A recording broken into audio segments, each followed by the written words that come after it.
Capital విషయంలో జగన్మోహన్ రెడ్డి ఒక big statement అయితే రివీల్ చేయడం జరిగింది. మావిగన్కి సపోర్ట్ చేస్తే జగన్కి సపోర్ట్ చేస్తారు, అమరావతి సపోర్ట్ చేస్తే చంద్రబాబుకి ఓటేస్తారన్న విధంగా కూడా ఆయన మాట్లాడడం జరిగింది. అసలు అమరావతి ప్రాంత మహిళగా జగన్ గారి స్టేట్మెంట్ మీద మీ అభిప్రాయం ఏంటి? ఏమండి, ఈరోజు ఎలక్షన్ మీద ఆయన వెళ్తానని మావిగన్ మీద అమరావతి మీద అంటున్నాడు కదండి. అసలు ముందు రైతుల గురించి ఆయన ఏం ఆలోచిస్తున్నాడో ఒకటి చెప్పమనండి, మేము అడుగుతున్నాము. ఇవాళ ఎలక్షన్ పరంగా నేను రేపు వచ్చే ఎలక్షన్లో చెబుతున్నాను అంటున్నాడు, కానీ రైతులకి అన్యాయం జరుగుతుందని చెప్తున్నారు.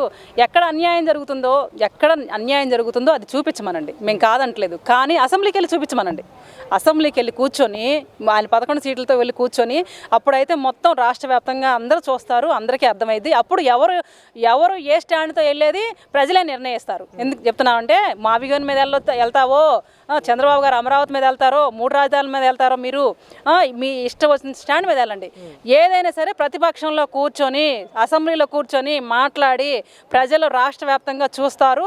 దాన్ని బట్టి మీరు ఆ స్టాండ్లో వెళ్ళొచ్చు.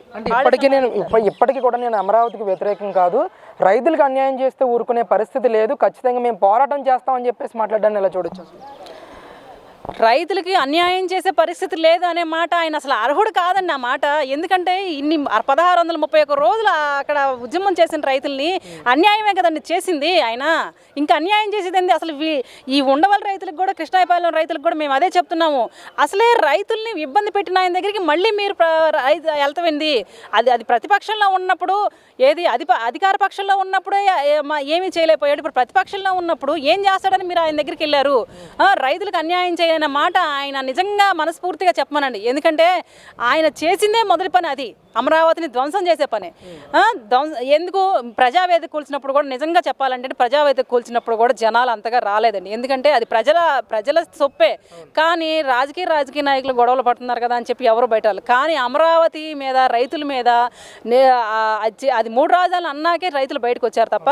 అందుకని మీరు ఒకటే గమనించండి, ఒక చంద్రబాబుకే భూములు ఇచ్చారని చెప్పి ఇప్పుడు కూడా అదే నమ్ముతున్నారు తప్ప, రాజధాని కోసం, రైతుల కోసం, అభివృద్ధి కోసం, పిల్లల భవిష్యత్తు కోసం, మన రాజధాని రాష్ట్రం కోసం భూములు ఇచ్చాం, కానీ ఒక నాయకుడి కోసం ఇచ్చింది కాదండి. అది మాత్రం గుర్తుంచుకోవాలని మేము కోరుకుంటున్నాం. అంటే ఇప్పటికీ కూడా జగన్మోహన్ రెడ్డి చెప్తా ఉన్నారు, చంద్రబాబు నాయుడు అక్కడ అవినీతి చేస్తున్నాడు, మట్టి మాఫియా చేస్తున్నాడు, ఇసుక మాఫియా చేస్తున్నాడు, కమిషన్ల కోసం తన బినామీలకి కాంట్రాక్టులు ఇస్తున్నాడు. దీన్ని అడ్డుకోవడం కోసమే మా నాయకులు వస్తుంటే వీళ్ళందరినీ కూడా తన మంది మాత్బలంతో అడ్డుకున్నాడు చంద్రబాబు నాయుడు అని చెప్పేసి కూడా ఆయన మాట్లాడుతున్నారు. ఈ 2 ఏళ్ల నుంచి ఇక్కడ అవినీతి జరిగిందా, అభివృద్ధి జరిగిందా అండి? అసలు మీరేం చెప్తారు? ఏమండి, మట్టి కోసం, ఇసుక కోసం ఆయన ఏం చేస్తున్నాడో అవన్నీ మీరు చూపించండి, మేము కాదంటలేదు.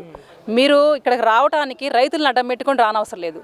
మీరు అమరావతి స్టాండు ఏంటనేది చెప్పి ఇక్కడికి రండి, మేము దానికి ఏం అభ్యంతరం చెప్పం. మీరేం చేస్తున్నారో అది చూపించండి, మేము దానికి కూడా అడ్డుకోము. మేము ఒకటే చెప్తున్నాము, మీ హయాంలో మీరేం చేశారో మొత్తం రాష్ట్ర వ్యాప్తంగా తెలుసు. ఎందుకంటే లారీలు ఇసుక అక్రమంగా మట్టి తరలిపోతుంటే మేము ఆపిన వాళ్ళలో మేము కూడా ఉన్నాం. దాంట్లో రోడ్డు మీద పడి నుంచొని ఈ లారీలో మట్టి పోతుంది, ఈ లారీ ఎవరిది, పలానా నందిగం సురేష్ది, పలానా వ్యక్తులు అని చెప్పి ఆపిన వ్యక్తుల్లో కూడా మేము ఉన్నాం. ఇప్పుడు ఏ పీరియడ్లో, ఏ జగన్ గారి ప్రభుత్వ హయాంలో ఆపిన వ్యక్తుల్లో కూడా మేము ఉన్నాం. ఎందుకంటే ఆ టైంలో మేము ఉద్యమం టైంలో తోలుకుపోతున్నప్పుడు మేము చూసిన వాళ్ళం. ఇవాళ నువ్వు వీళ్ళు తోలుకుపోతున్నారని చెప్పి, వీళ్ళు అక్రమంగా చేస్తున్నారని చెప్పి, అవి చెప్పి అవన్నీ బయటికి రాకూడదు అని చెప్పి మమ్మల్ని అడ్డుకుంటున్నారని చెప్పి మీరు వాళ్ళ మాట్లాడటం మీరు కరెక్ట్ కాదండి. ఎందుకంటే అక్కడ ఏం జరుగుతుందో మీరు చూపించండి, మేము కాదంటలేదు. చూపించిన తర్వాత ఏది అమరావతి రాజధాని అని స్టాండ్ చెప్పిన తర్వాత మీరు బయటకు వచ్చి అప్పుడు మాట్లాడండి. అంటే ఇప్పటికే అమరావతికి చట్టబద్ధత కల్పించడం కానీ, అన్ని పార్టీలు కూడా పార్లమెంట్లో అమరావతి ఏకైక ఆంధ్రప్రదేశ్ రాజధానిగా ఉండాలి అని సపోర్ట్ చేసిన తర్వాత కూడా జగన్మోహన్ రెడ్డి గారు నేను అమరావతిని కొనసాగించను, మావిగన్ని నేను ప్రస్తావిస్తాను, మావిగన్ని నేను రాజధానిగా చేస్తానని ప్రకటించడం ఎలా చూడొచ్చండి? ఏమండి, దైవ సాక్షిగా చేసే ప్రమాణమే ఆయనకి అసలు లేదు. ఎందుకంటే సొంత తల్లిదండ్రుల్ని కడుపును మోసిన వాళ్ళ అమ్మగారిని, వాళ్ళ చెల్లెల్ని, వీళ్ళనే మోసం చేసిన వ్యక్తి ప్రజల్ని మోసం చేయటంలో తప్పు ఒకటి ఉందా ఏంటి? అలాంటి వ్యక్తి మాటలు ఇంకా నమ్మటానికి ఎవరో అక్కడ తీరిగ్గా లేరండి. ఎందుకంటే అందరూ చూస్తున్నారు ఏం జరుగుతుంది అనేది. ఎవరో పిచ్చి వ్యక్తులు, ఇంకా అభిమానం ఉన్న వ్యక్తుల్ని మేము ఒకటే కోరుకుంటున్నామండి, ఏం జరుగుతుందో ఒకసారి తెలుసుకోండి. మేము ఏ నాయకుడిని వెనకేసుకు రావట్లేదు, రైతు పరంగా అర్థం చేసుకొని ప్రతి ఒక్కళ్ళు ఇవ్వాలని కోరుకుంటున్నామండి.